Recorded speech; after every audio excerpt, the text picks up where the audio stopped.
What would you say would be the optimal routine then for somebody to maintain that level of alkalinity throughout the day?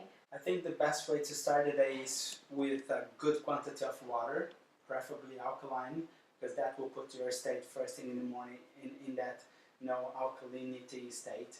I would say 500 mils is the minimum to a liter.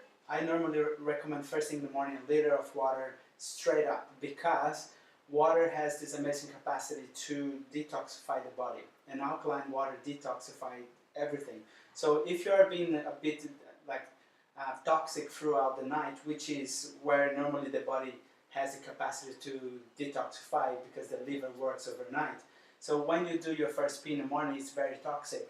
So if you drink a lot of water, that will help to flush the excess toxins that's still residue in your stomach, in your bowel, in your bladder. So 1 liter of water, empty stomach.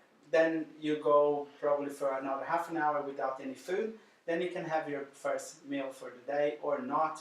Or you can do some exercise, which is highly recommended after a good quantity of water to stimulate your glands to work, because the glands also retain a lot of toxins. So the best thing is walk, move your body first thing in the morning.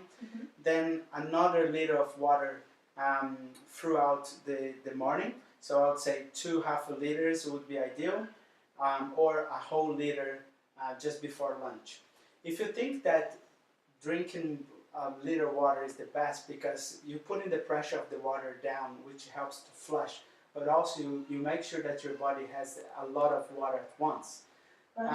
Drinking one glass here and there, it's okay, but a lot of studies prove that the best way is to drink a good volume of water at first, and then let your body to absorb that and go for another hour or two without water, and then you drink another liter again.